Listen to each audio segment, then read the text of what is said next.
사도행전 25장은 두 문단으로 나눌 수가 있습니다.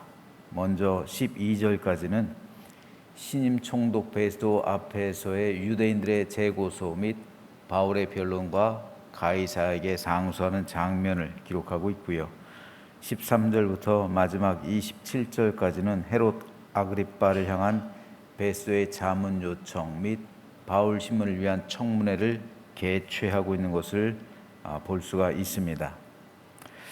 벨릭스가 당시 황제였던 네로의 명령으로 로마로 소환된 이후에 벨릭스를 대신할 총독으로 베스도가 부임했습니다. 베스도는 벨릭스에 비해서 비교적 공정한 사람이었습니다. 벨릭스가 워낙 악행을 저질러서 로마로 소환되고 그 자리에 자기 자신이 오게 된 것을 잘 알고 있었던 베스도였기 때문에 유대에서 베스도의 행동은 신중할 수밖에 없었습니다.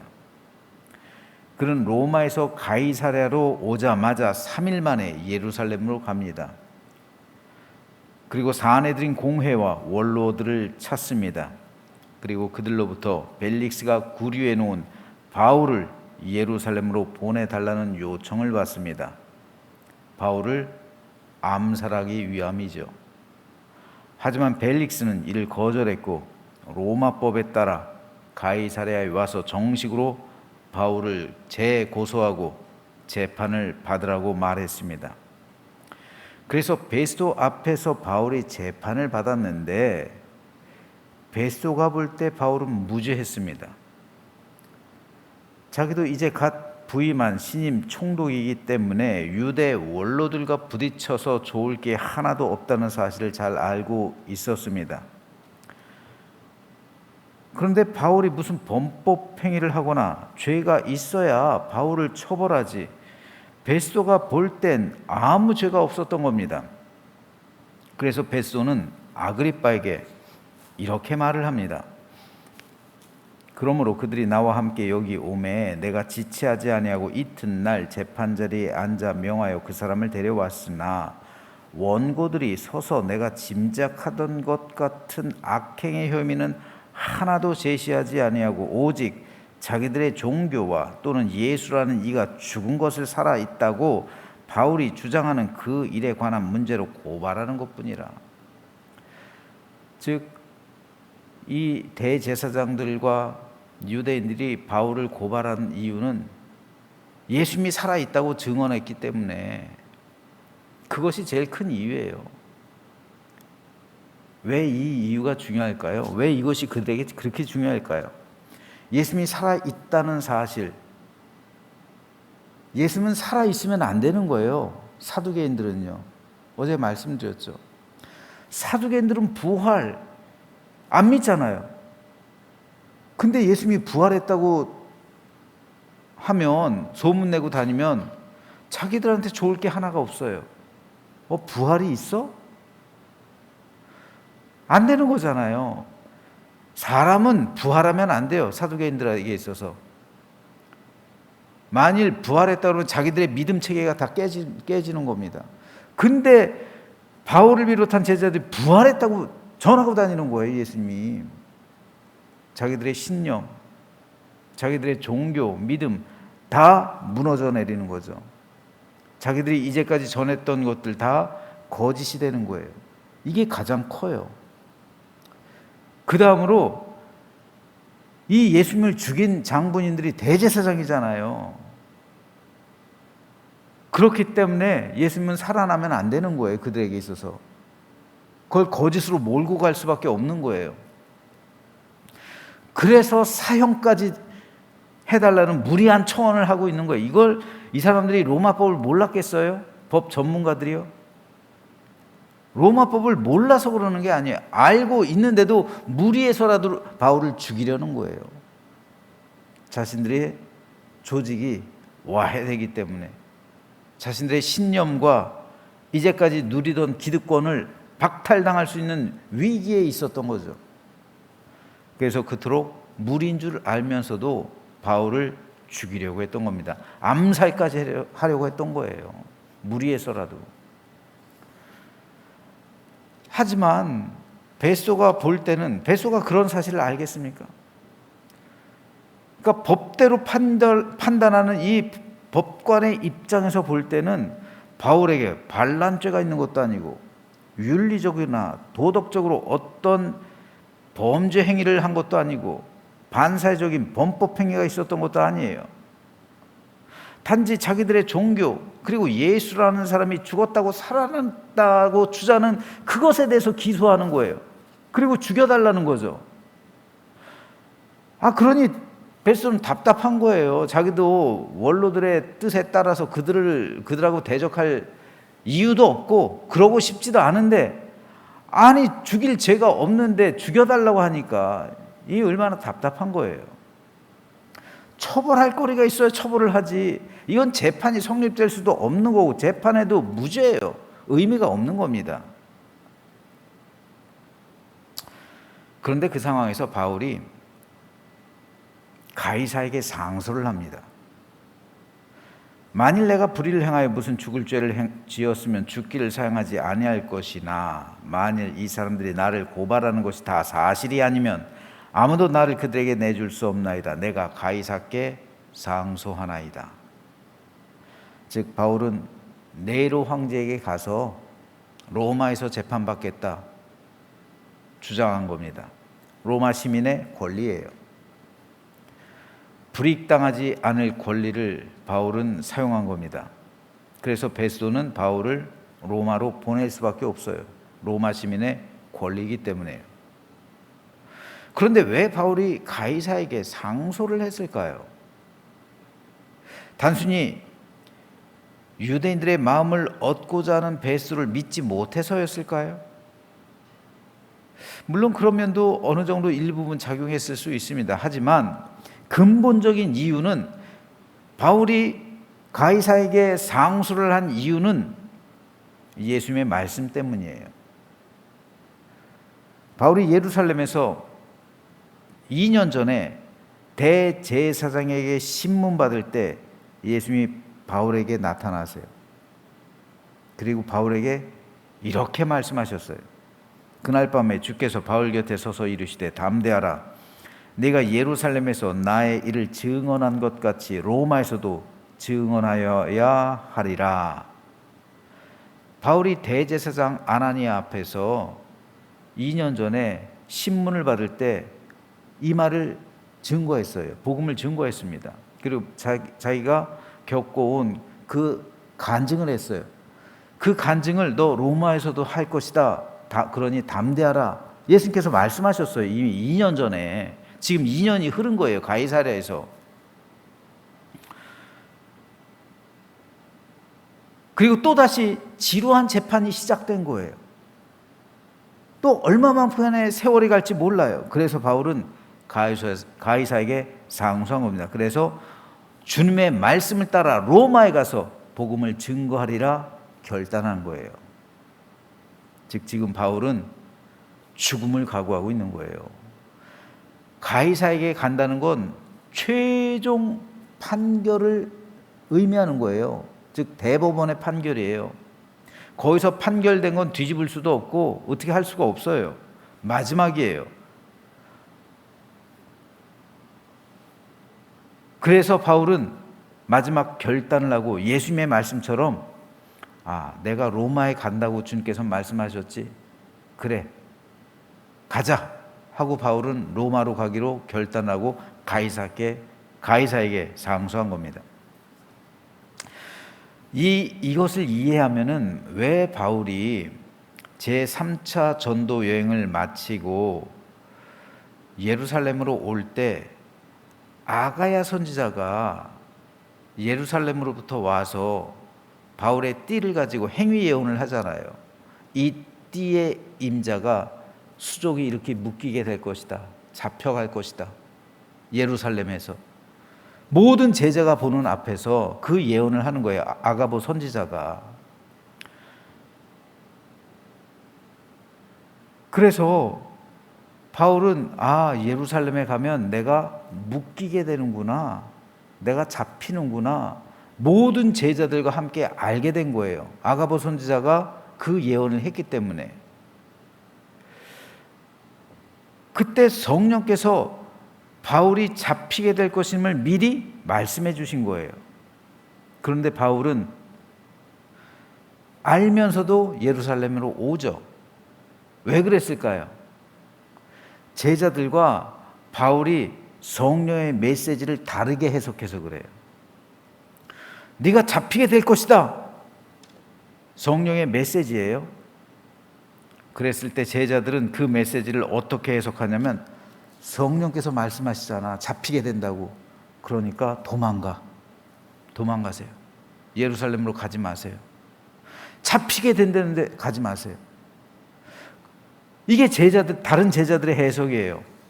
그런데 바울은 그 예언을 어떻게 해석하냐면 내가 잡히게 된다고 성령께서 말씀하시는구나. 그러니까 각오하고 있으라. 나에게 준비하라고 말씀해 주시는구나. 준비하라는 메시지로 받아들이는 거예요. 바울은 다른 거예요. 제자들은 도망가라는 메시지로 받아들이는데 바울은 준비하라는 메시지로 받아들여요. 이게 바울과 다른 제자가 다른 점이에요. 성령께서 바울에게 그것을 말씀하신 이유가 어떤 것일까요? 바울에게 도망가라고 그 메시지를 주신 것일까요? 아니면 바울의 해석과 같이 각오하고 준비하고 있으라, 그것 때문에 주신 메시지일까요? 바울의 해석이 맞는 거예요. 준비하라는 거예요. 예수님께서 왜 2년 전에 바울에게 나타나셔서 너 로마로 갈 것이다 말씀하셨을까요? 준비하라는 거예요. 각오하라는 거예요. 그때까지 너에겐 아무 일 없을 것이다. 여기서 거기까지 갈 테니까 넌 그때까지 준비하고 각오하고 있으라는 것을 그 뜻으로 받아들였기 때문에 바울은 자신의 목숨을 걸고 그곳으로 가기로 결단을 내려서 가이사에게 상소한 겁니다. 이후의 여정은 바울도 몰랐어요. 주님께서는 거기까지만 말씀하셨어요. 로마까지만 말씀하셨어요. 성령께서는. 거기에서 로마에서 복음을 전한 이후 바울이 죽임당할지 아니면 석방돼서 다시 복음을 증거하러 다닐지 거기까지는 바울도 몰랐어요. 성령의 뜻은 로마까지, 예수님께서 말씀하시는 것은 로마까지. 여기서 우리는 한 가지 중요한 사실을 깨닫게 됩니다. 우리가 하나님의 뜻을 끝까지 알 수는 없다는 사실이에요. 바울에게도 그렇게 말씀하지 않으셨어요. 바울의 인생 끝이 어떻게 될지에 대해서 말씀하지 않으셨어요. 한 계단 한 계단 거기까지만 말씀해 주시는 거예요. 이게 하나님의 인도하심이에요. 우리가 하나님의 뜻을 통째로 내 인생 끝까지 알 수는 없어요. 하나님께서 한 계단 한 계단 보이는 데까지만, 하나님께서 보여주시는 데까지만 알면 돼요. 그 이유는 그때 또 하나님께서 말씀하시고, 그런데 그렇게 그 길을 따라가다 보면은 가장 선한 하나님의 길로 인도함 받는 겁니다. 이것이 하나님의 인도예요. 그래서 우리는 그때마다 하나님께 순종해야 합니다. 그래서 여러분, 예전에 우리가 잘 부르던 복음 성가 중에서 내일 일은 날 몰라요, 하루하루 살아요, 그죠? 그 찬송이요, 그 복음 성가가요, 참 좋은 성가예요. 참 좋은 찬송이에요. 내일 일은 난 몰라요, 하루하루 하나님께서 보여주시는 그 삶을 살아가면 되는 거예요. 그러면은 하나님께서 우리의 삶을 인도하시는 거예요. 바울도 몰랐어요. 대사도였던 바울도 예수님께서 로마까지, 그때까진 바울이 그냥 순종해서 살아가는 거예요. 그리고 로마에 가면 그때 또 길을 인도하시는 거예요. 어떻게 하실지. 그래서 바울이 로마로 가는 배가 풍랑을 만났을 때 다른 사람 다 두려워 떨었을 때 바울은 두려워하지 않아요. 왜요? 로마로 가야 되니까. 예수님께서 로마까지 간다고 말씀하셨으니까, 우리 주님이 나한테 너 로마에 간다고 말씀하셨으니까 걱정하지 마세요. 우리 다 살아요. 내가 죽지 않으면 여러분들도 안 죽어요. 이렇게 안심시켰던 거예요. 그리고 로마에 갔을 때 비로소 다시 하나님의 뜻과 계획을 하나님께서는 보여주시는 거예요. 이것은 오늘 우리의 삶 역시 동일합니다. 우리는 우리 인생 전체를 꿰뚫는 하나님의 섭리와 계획과 뜻을 알고 싶어 해요. 하지만 하나님은 그 누구에게도 그런 방식으로 계획과 뜻, 그리고 모든 것을 알게 하지 않으셨습니다. 모세도 몰랐어요. 다윗도 몰랐고 바울도 몰랐고 베드로도 몰랐습니다. 오직 하나님이신 예수님만 아셨죠. 그러므로 우리는 거기까지 인도하시는 하나님의 손길을 바라보며 그곳을 향해 달려가야 합니다. 어쩌면 하나님께서 우리 인생의 전체 그림을 보여주시지 않는 것은 우리를 위해서기도 해요. 내 인생이 어떤 삶으로 끝날지 안다면 이건 운명이 되는 거죠. 그리고 숙명론이 되는 거예요. 내 인생이 어떻게 끝날지는 하나님만 아시죠. 하나님만 아시면 돼요. 그리고 하나님께서는 언제나 우리를 최선의 길로 인도해 주신다는 그 사실만 믿으면 되는 거예요. 그래서 나에게 지금 상태에서 보여주시는 그곳, 거기까지만 순종해서 가면 되는 거예요. 그러면 그 길을 하나님께서 인도하셔서 가장 선하고 축복된 길로 오늘 우리의 삶을 이끌어 주실 줄로 믿으시기 바랍니다. 출애굽할 때 이스라엘 백성이 따라간 게 뭡니까? 구름 기둥이잖아요. 구름 기둥이 떠오르면 구름 기둥이 인도하는 대로 가는 거예요. 구름 기둥이 제자리에 있으면요, 한 달이고 두 달이고 1년이고 2년이고 그 자리에 있는 거예요. 오늘도 마찬가지입니다. 지금 우리 가운데 앞날이 보이지 않아서 염려하고 걱정하는 분이 있습니까? 염려하지 마십시오. 오늘 하루 주님께서 보여주시는 그 삶을 살아가면 되는 거예요. 오늘 하루 특별한 일이 없다는 거는요, 안 보인다, 앞길이 안 보인다, 그러면 그냥 살아가시면 되는 거예요. 특별한 일이 아직 없다는 것은 구름 기둥이 여러분 삶 위에 아직 떠오르지 않은 거예요. 구름 기둥이 떠오르면 그때 움직이면 되는 거예요. 저는 올해 들어 우리 교회 위에 구름 기둥이 떠오른 것을 봅니다. 하나님께서 우리 교회를 움직이고 계신 거예요. 이제 우리 교회는 그동안 머물렀던 곳에서 일어나서 구름 기둥이 인도하시는 곳을 향해 나아가야 합니다. 하나님께서 어디로 인도하실지 저도 몰라요. 다만 확실한 건 구름 기둥이 떠올랐다는 것만 알아요. 그러므로 우리는 지금 움직여야 합니다. 어디서 멈출지 몰라요. 어디로 인도하실지 모릅니다. 하지만 한 걸음 한 걸음 주께서 인도하신 대로 걸어가다 보면 가장 선하고 좋은 곳으로 우리 교회를 이끌어 주실 줄 믿습니다. 여러분의 삶도 마찬가지예요. 여러분의 삶 위에 구름 기둥이 떠오르지 않았으면 먼저 나가지 마십시오. 그 자리에 있어야 돼요. 하지만 구름 기둥이 떠올랐다는 사실을 성도들은 직감적으로 알 수 있는 때가 있어요. 사인을 주세요.